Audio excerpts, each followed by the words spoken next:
In today's world, everything is constantly changing, shifting fast, and with many unexpected adversity. The practice of being stoic is what keeps our head above the water. It's the calmness of dancing in the storm without missing any beats or turning that missing beat into a whole new dance on its own. It's all in our control if we keep an open mind. Many ancient practices believe that stoic living is the way to master our own self-doubt, although it could easily be mistaken for not allowing your feelings to surface. It is not the same. In today's video, I'd like to dive deep into this topic of Stoicism, how it could shift our conscious, build our strength, and allow true power from within to shine through, leading us to a life full of inner knowledge, self-awareness, social elegance, emotional intelligence, and succeeding every goal you set out to achieve. You will be armed with all the necessary tools for your next decision making, as well as having the detachment to be a witness to your emotion and allowing your best self to shine a light on it, no matter what kind of darkness you are surrounded by. Hi, my name is Delilah. Welcome to my channel. This channel is a safe space for self-improvement, healing, leveling up, and how to find happiness through purpose. Let's dive right in. I like to make a point that Stoic living isn't about bypassing feelings and emotion. You are supposed to allow your emotion to rise and feel them, but make no excuse to stay in victim mindset or letting them dictate your action, and instead use your emotion as a tool to shine a light on your own triggers and how or why you react the way you do. Without the right awareness and understanding, you will forever be controlled by your emotion and letting others shift you into the place you don't want to be.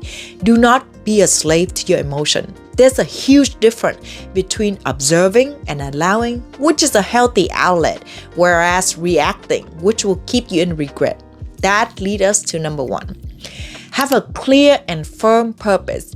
This purpose should come from your principle, core value, and honesty, much rather than just a goal, dream, occupation, or simply what you stumbled upon or what sounds catchy. A purpose should be re-evaluating your life's direction. This will keep you steady if you get caught in turmoil. It acts as an anchor, grounding you in the midst of chaos, which happens often as is a part of the life matrix. You can't expect a peaceful life all the time. It won't teach you the necessary lesson to move up. Life will throw challenges your way. This is inevitable. Your purpose is the reminder of what you stand for, a deep reflection on what truly matters to you, what kind of person you aspire to be, whereas the superficial desire from extrinsic influences. For example, hey, you should be a lawyer. It'll look good on you. For my example would be continue being a chef. You succeed that way much more than what are you trying to be? A speaker? For what? Who's gonna listen to you? Do you see what I mean?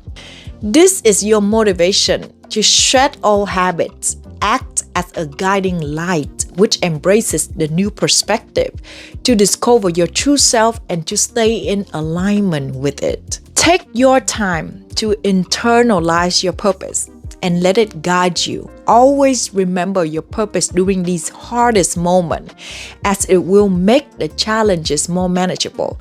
You will start seeing every step on the stairway instead of being overwhelmed and getting lost or forgetting where you're heading to. And to remember if you are living or just existing. This is the power of Stoicism. Number two, inner strength is not what happened to you. It's what happened for you. Stoic practice the ability to distinguish between what's in our control versus what is not. Showing up every day, even when the road gets rough. Pushing through setbacks. Learning from failure. Accepting stress as a part of the journey will help you navigate in life with confidence and resilience. Develop a strong mindset that nothing can take your spirit down. Set small goals and get them done every day is crucial. Reminding yourself that these are much needed lessons to level up, and it will shift the way you face or experience adversity. Embrace challenges and opportunity for growth rather than looking at them as threat to your comfort zone. Focus on what you can control: your thought, your responses, and your attitude. It's about rejecting the victim mentality. Don't let external validation become your source of inner peace. Have a spiritual practice to draw on guidance, faith, strength to make a balanced perspective. Practice daily gratitude reminds you of what you have instead of what you don't have, even in difficult times.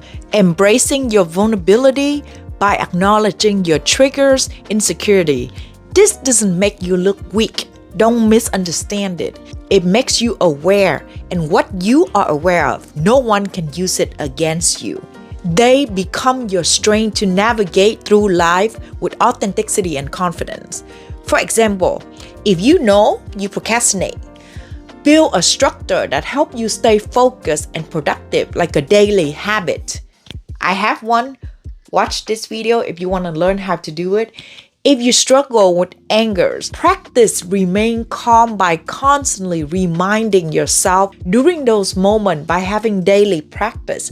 Mindfulness, meditation, journaling, releasing emotion. I also make a video about that, and I used to have really crazy hot temper. Right now, I can say that it's really hard to get me to be very upset because I know what to do to instantly release anger. Feel your feeling, like most people say, just don't work for me. It probably get me even more mad, so check it out. Number 3 is choose your responses carefully to every situation. Don't respond impulsively or say the first things that come into your mind. Always take a pause moment to reflect and choose the most appropriate response during the moment of action. It can transform you to become a considerate person, not to the other, but also to yourself, and to keep your inner peace. For example, if you're screaming, yelling, road raging, expressing anger, you think that you're releasing at the moment, but it's stuck with you throughout the day, and it will keep you in a low vibration where everything else you look at after that, you cannot have a clarity mindset to judge it because you are still angry about what's happened on the road 15 minutes ago. Words once being spoken can't be taken back. Before speaking, consider the impact of your words. Are they constructive? Do they reflect your value? Do you have them under your control? Speak mindfully and with intention. Weigh the pro and con.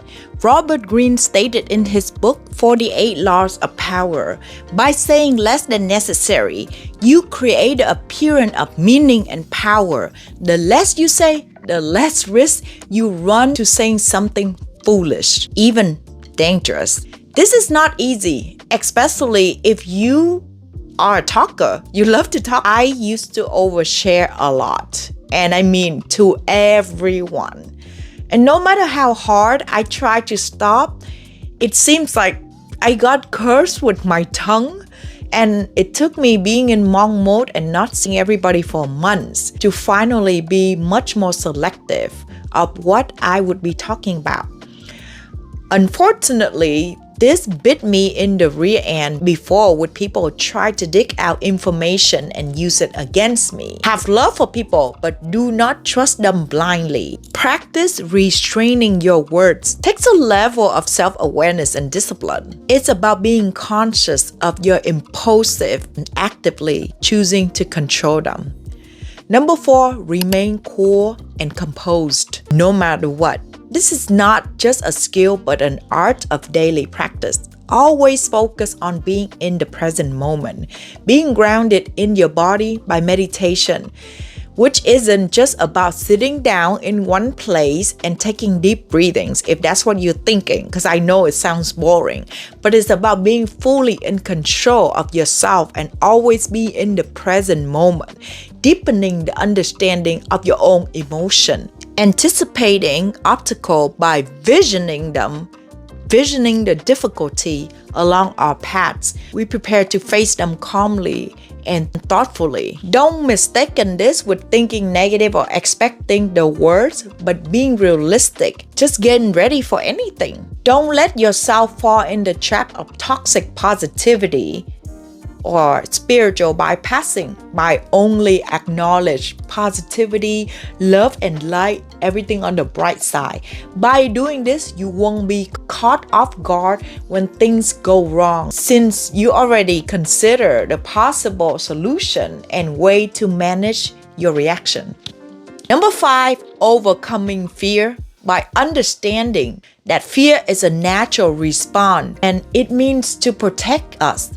But it could become training if left unchecked. Stoicism teaches us to face our fear head on. Instead of avoiding what scares us, examine it closely and ask yourself, what exactly are you afraid of?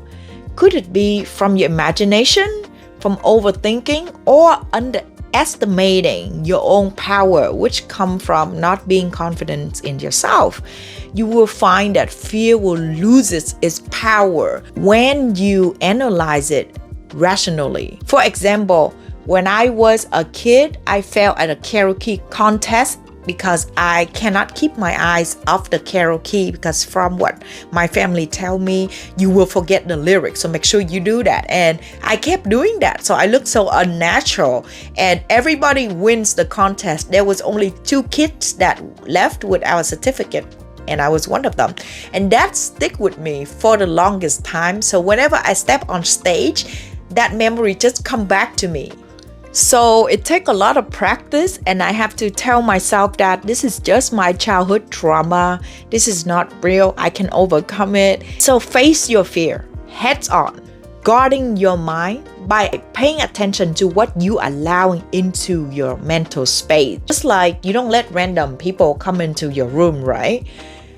Protecting yourself from negative energy is not just about that. It's about protecting yourself from watching or having influence by information, social media that is not aligned with your purpose, aligned with the person you want to become.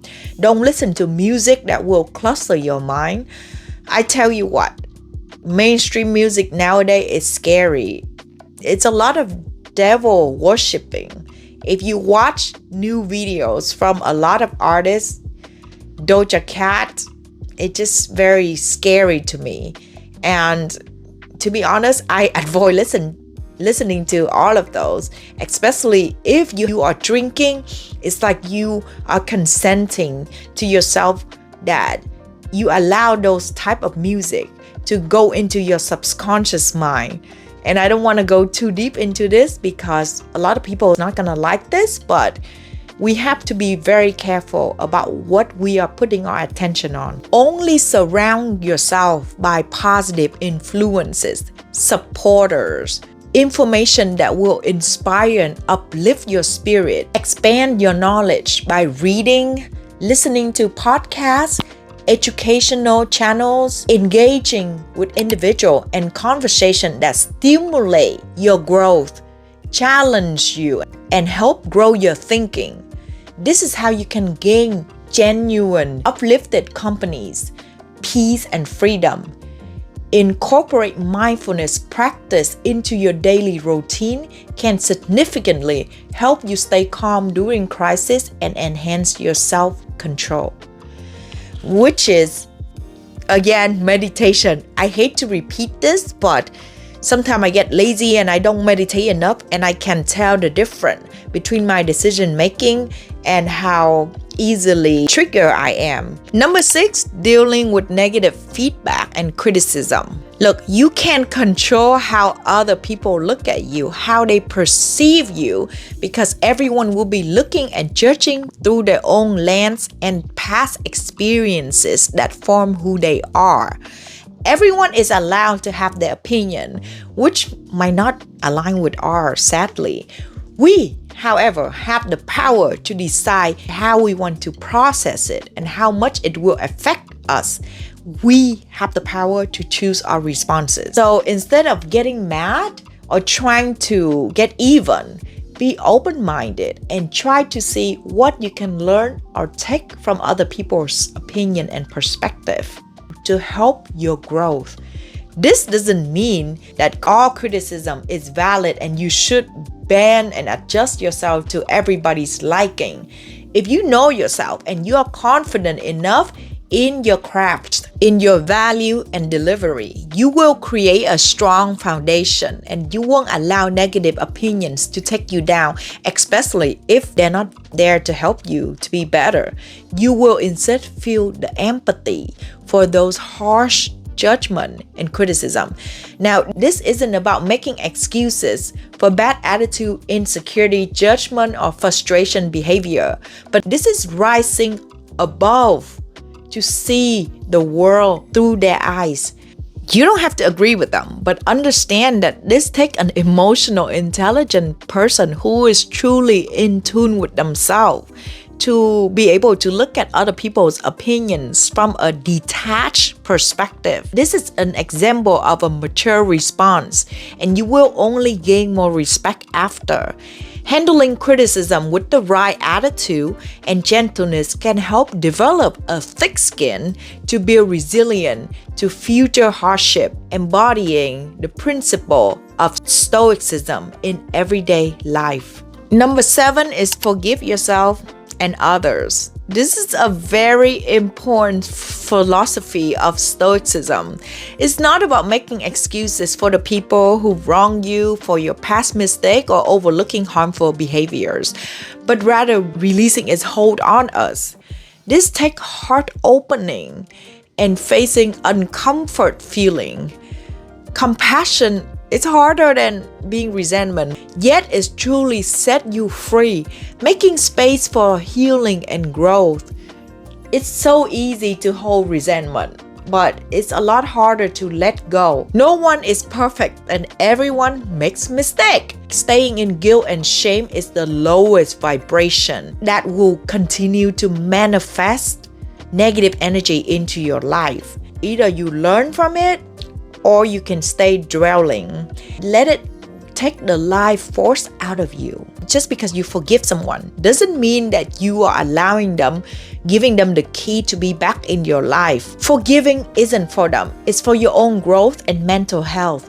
The ability to put yourself in others' shoes and see from their perspective is truly a power, and it takes a lot of courage. Staying in resentment drains our energy and clouds our judgment. It's like drinking poison and hoping the other person will die. You know the answer. You will get hurt instead. I hope this video helped shift your perspective. I know it's very deep and a lot of thinking going on, but it's such a fascinating topic that I want to give all my heart and soul into the process of making this video.